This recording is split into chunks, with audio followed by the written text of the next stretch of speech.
বিক্ষোভ সমাবেশ আর দাবি আদায়ের আন্দোলনে উত্তাল ক্রীড়াঙ্গন। সরকার পরিবর্তনের সঙ্গে সঙ্গে পরিবর্তনের ডাক এসেছে এখানেও। দাবি একটাই, পুরোপুরি রাজনীতি মুক্ত ও দলীয়করণ মুক্ত প্রাঙ্গণ। দুর্নীতিগ্রস্ত ফেডারেশন কর্তাদের অপসারণের দাবিতে উত্তাল জাতীয় ক্রীড়া পরিষদ সহ ফেডারেশন পাড়া। গেল 15 বছর ধরে চেয়ার দখলের আড়ালে একের পর এক দুর্নীতি করে গেছে বিভিন্ন ফেডারেশনের রাঘব বোয়ালরা।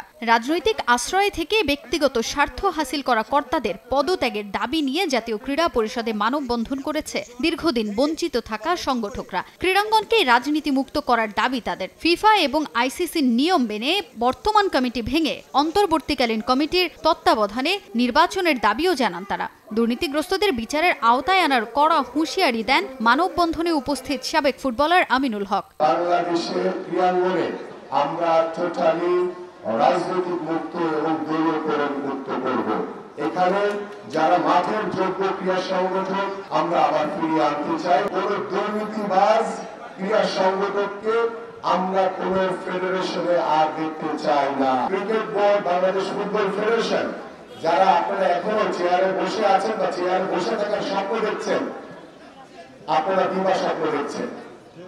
আপনাদের আমি আশা করব যে আপনারা স্বেচ্ছায় পদক্ষেপ করবেন। এই দুর্নীতির সাথে যারা যারা জড়িত আছেন আমরা সকলকে বিচারের আওতায় এনে তাদের বিচার করা হবে।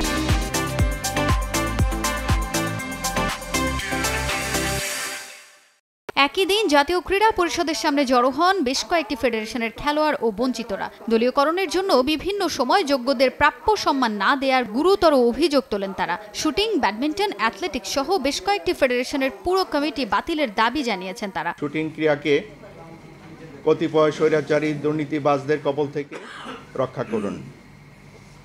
একান্ত শ্রদ্ধায় বাংলাদেশের শুটিং ক্রীড়ার অভিজ্ঞ শুটারবৃন্দ এবং কর্মকর্তাবৃন্দ। দুর্নীতি মুক্ত আমরা ক্রীড়াঙ্গন চাই। সেকেন্ড, খেলোয়াড়রা শঙ্কামুক্ত থাকতে চায়। থার্ড, ওখানে আছে খেলাধুলাতে কোনো রাজনীতি থাকবে না, কখনোই থাকবে না।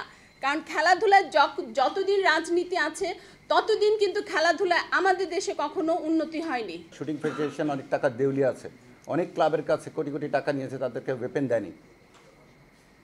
এখন এত বড় ক্যাম্পের সব সময় ক্যাম্পে 20 জন আছে, 50 জনের লিস্ট যায়, ওখান থেকে এই টাকাগুলো উইথড্র হয়। টাকাগুলো কোথায় যায়? লুটতারাজের কোনো শেষ নাই। আজকে গত 2 দিন শুটিং ফেডারেশনে শুটিং হয়নি। ন্যায্য দাবি আদায়ে পথে নেমেছেন খুদে ক্রীড়াবিদরাও। বিভিন্ন সময়ে বৈষম্যের শিকার হওয়াদের এবার দুর্নীতি মুক্ত ক্রীড়াঙ্গনের প্রত্যাশা।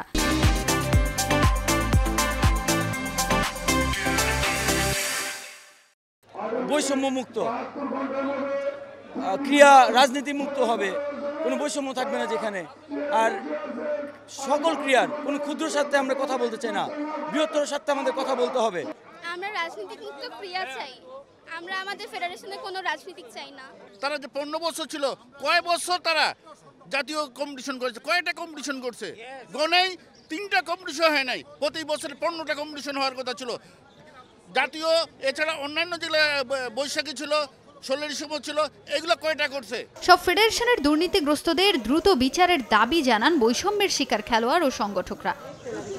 তাজিন খন্দকার, সময় সংবাদ, ঢাকা।